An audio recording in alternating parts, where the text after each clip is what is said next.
आज की स्टोरी है छोटी नन्ही प्यारी राइडिंग हुड। एक बार की बात है, एक जंगल में एक छोटी बच्ची अपने मम्मी पापा के साथ रहती थी। हर बार जब छोटी बच्ची जंगल में घूमने जाती, वो एक लाल रंग का हुड पहनती, इसलिए हर कोई उसको लिटिल राइडिंग हुड कहता। एक दिन उसकी माँ ने केक बनाया राइडिंग हुड की नानी माँ के लिए। नानी जंगल के दूसरी तरफ रहती थी। राइडिंग हुड की माँ ने उससे कहा कि वो नानी को केक दे आए। माँ ने राइडिंग हुड से कहा कि रास्ते पर जाना और कहीं भी नहीं रुकना। उन्होंने कहा कि किसी अजनबी से बात ना करना। राइडिंग हुड और उसकी माँ ने दोनों ने एक दूसरे को गुड बाय कहते हुए बाय बाय किया। छोटी राइडिंग हुड जंगल की तरफ गई। उसके हाथ में बास्केट थी जिसमें कि प्यारा सा केक था। एक बुरा भेड़िया उसको देख रहा था। वो बहुत भूखा था। छोटी राइडिंग हुड ने उसको नहीं देखा। वो राइडिंग हुड के सामने आ गया।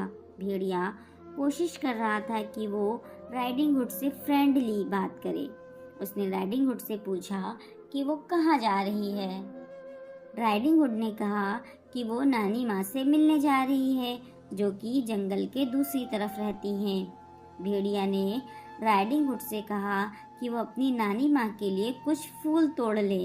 राइडिंग हुड फूल तोड़ने लगी और भेड़िया वहाँ से भाग गया। वो राइडिंग हुड के पहुँचने से पहले नानी के घर पहुँचना चाहता था। बुरा भेड़िया नानी के घर पहुँच गया। उसने दरवाज़ा खटखटाया। नानी ने कहा कि कौन है। भेड़िए ने अपनी आवाज़ बदली और कहा कि राइडिंग हुड। नानी माँ ने कहा कि दरवाज़ा खुला है। भेड़िया अंदर आया। नानी ने जैसे ही उसको देखा, वो चिल्लाई। इससे पहले कि वो कुछ कर पाती, बड़ा बुरा भेड़िया उनको निगल गया। भेड़िया भी संतुष्ट नहीं था, उसको राइडिंग हुड को भी खाना था। भेड़िया नानी के कपड़े पहनकर उनकी तरह बन गया और बिस्तर पर जाकर लेट गया और वो राइडिंग हुड के पहुंचने का इंतज़ार करने लगा। राइडिंग हुड नानी के घर आई। उसने दरवाज़ा खटखटाया और कहा, क्या मैं अंदर आ जाऊं? भेड़िया आवाज़ बदलकर उसकी नानी की तरह बोला और कहा कि अंदर आ जाओ। राइडिंग हुड ने नानी से कहा, आपकी आवाज़ इतनी भारी क्यों? भेड़िए ने कहा कि तुमसे मिलकर अच्छी हो जाएगी। राइडिंग हुड अपनी नानी माँ के पास गई। उसने कहा, आपकी आंखें इतनी बड़ी? भेड़िए ने कहा कि वो अच्छी हो जाएंगी तुमको देखकर। राइडिंग हुड ने कहा, नानी आपके कान कितने बड़े हो गए? भेड़िए ने कहा, जब तुमको सुनेंगे तो अच्छे हो जाएंगे। भेड़िए ने कहा, मेरी नन्ही बच्ची मेरे पास आओ। राइडिंग हुड ने कहा कि आपके दांत कितने बड़े हैं। भेड़िए ने कहा, वो तुमको खाकर अच्छे हो जाएंगे। ये कहकर भेड़िया बिस्तर से कूदा। राइडिंग हुड चिल्लाई और घर से बाहर भागी। भेड़िया उसको पकड़ने के लिए उसके पीछे भागा। उसने एक लकड़हारे को देखा। राइडिंग हुड ने उसको बताया कि भेड़िए ने उसकी नानी माँ को खा लिया है। बहादुर लकड़हारे ने भेड़िए को ऊपर उठा लिया और उसको हिलाने लगा और नानी माँ उसके पेट से बाहर आ गई। नानी माँ थोड़ी चकराई, लेकिन अब वो सुरक्षित और ठीक हैं। लकड़हारे, नानी माँ और राइडिंग हुड ने भेड़िया को भागते हुए देखा।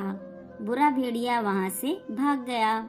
राइडिंग हुड और उसकी नानी माँ ने लकड़हारे को शुक्रिया कहा और लकड़हारे से कहा, और इसके अलावा छोटी राइडिंग हुड ने कहा अपनी नानी माँ और लकड़हारे से कि आज से उसने एक सबक सीखा। राइडिंग हुड और उसकी नानी माँ ने लकड़हारे को शुक्रिया कहा। छोटी राइडिंग हुड ने अपनी नानी माँ और लकड़हारे से कहा कि आज उसने एक सबक सीखा है कि वो हमेशा अपनी माँ की बात मानेगी और कभी भी दूसरों से बात नहीं करेगी। तो मोरल ऑफ द स्टोरी ये है कि हमें हमेशा अपने से बड़ों की, अपने पेरेंट्स की बात माननी चाहिए और किसी भी अजनबी से बात नहीं करनी चाहिए, खास करके वो अजनबी जो कि आपसे फ्रेंडली बात करते हैं, क्योंकि कभी कभी उनके इरादे अच्छे नहीं होते हैं। आपको स्टोरी कैसी लगी कमेंट में ज़रूर बताइएगा। मेरे चैनल को लाइक शेयर सब्सक्राइब करना ना भूलें। Thank you for watching. Take care and bye bye.